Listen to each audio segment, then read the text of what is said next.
Well, I'm running because I think now's the right time for me to run. I'm really concerned about the fiscal issues in Palo Alto. I think those are something that we need someone who really focuses on fiscal responsibility, and that's important to me.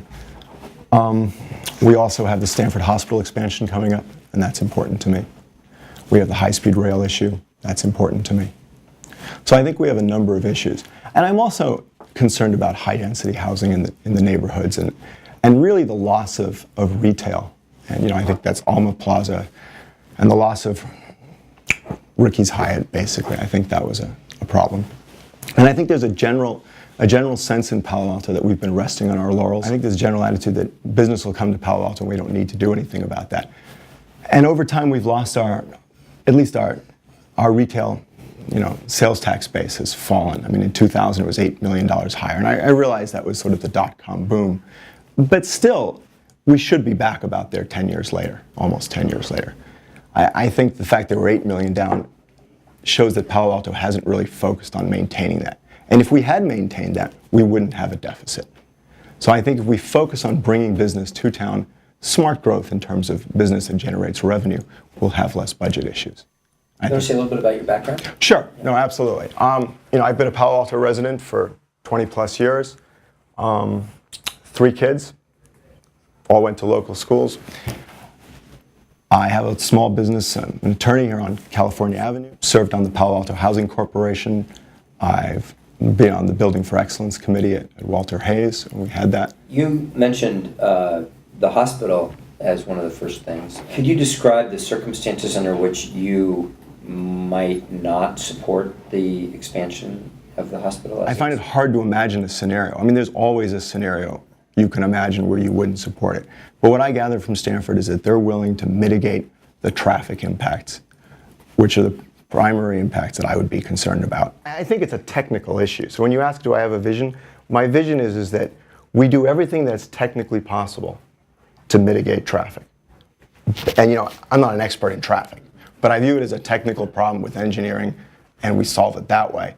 And then I believe Stanford will support that. What I think Stanford's opposed to, for instance, is building housing, frankly, to mitigate those kind of concerns. Some see the housing issue as a traffic mitigation if you have housing fairly in close. I actually think that's a fallacy. I mean, if it was true, I'd be supportive of it, but I don't think it is. I've worked for a real estate developer prior to practicing law.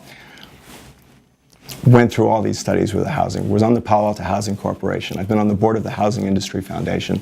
I've been on the board of the National Association of Office and Industrial Parks.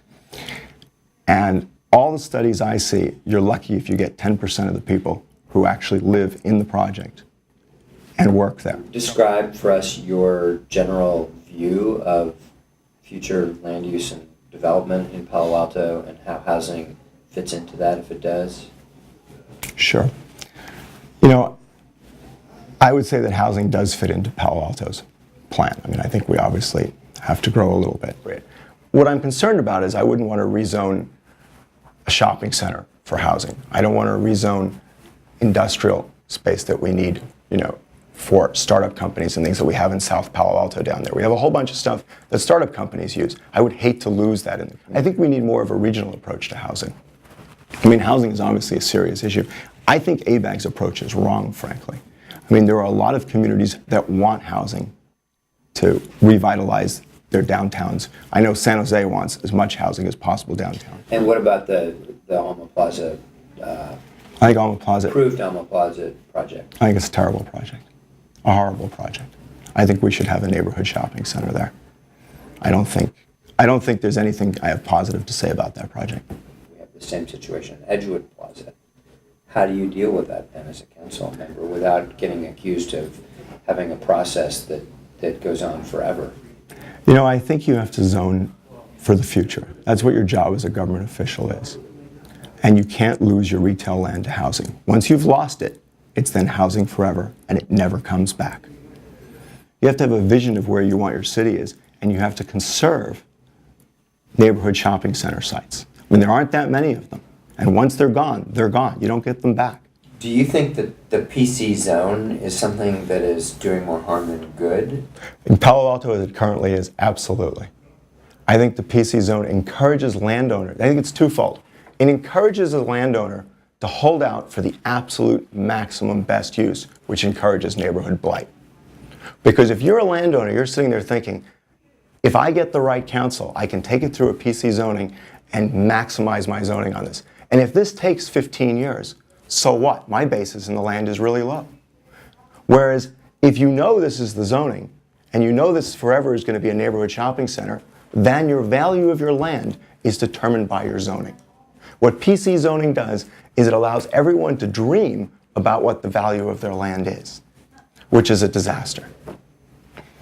Let's shift gears to city finances. There's an implied criticism of past councils, and I think there's no question about that. I think going to 55 and 2.7 from 2 and 60, I think that was just unbelievably crazy. And I actually think this current city council is actually being courageous in their efforts to trim costs in terms of their negotiations with the union. I find it refreshing, and I think they're doing a good job on that. Now, I think there's been huge missed opportunities. I think we should have had the Stanford expansion of the shopping center, and I think that council has some blame for that, of why Stanford pulled out of that. The hotel that they were going to build over there. I think if you had those two things happening, we would have a lot easier time with our city budget. But I got the sense that the council moved its priorities away from the economic health of the city, from the basic core mission that a city has. Making sure we have good infrastructure, making sure we have the revenue, making sure that the city is run properly, to be involved in other issues which are important, but are more of a regional and national concern. And I think the city really needs to make sure, before it can do those other things, that its core business is taken care of, which means we have enough money to fund our parks, libraries, school commitments, things like that, the services that we provide to our residents. I think it's crazy that we have $500 million in unfunded infrastructure. Access to information, timely information. Current council packets go out at 5 o'clock Thursday, past our deadline, and they're for items from Monday night's council. I frankly think that the council package should go out 10 days before the council meeting.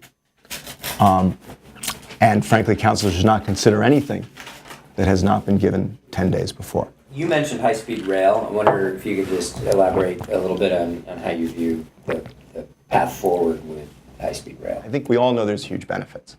I think the costs are a serious issue. I'm very skeptical about the ability to finance all that, but clearly I would support a tunneling approach. I'm adamantly opposed to building a wall through the community. In talking with our current council members and the subcommittee on the high-speed rail, I feel like they're on top of it, that they're fighting for Palo Alto's interest, and that they're actually doing a good job, and that there's, Palo Alto community members who are highly engaged in the process, seeking out the information, feeding it to our council members, and that they're engaging properly in this to protect Palo Alto's interest. Measure A. Measure A is that I am opposed to Measure A. My primary concerns are the way it's drafted. I think there's a lot of issues. Well, I'll go into them briefly. Its definition of employer includes independent contractors, and the way they define an independent contractor in the statute is anybody who doesn't have a business license tax in Palo Alto. So you're saying that if I utilize the services of a law firm based in Menlo Park, that they'd be considered an employee under the terms of business license tax? A business license, I don't believe the city will interpret it that way, but I think it needs to be clarified that that's not what they mean. Because the way it's written right now, you could make that argument. I think statutes should be clear, simple, and have very little paperwork. Most business license taxes, you're in Mountain View, you pay your $100, and you're pretty much done with it. In Santa Clara, you pay your $70 or $80. It shouldn't be this difficult process where you have big record keeping, where you have to determine. I shouldn't have to think about this. This isn't the IRS. I shouldn't have to think about and say, now, are you my independent contractor or not? And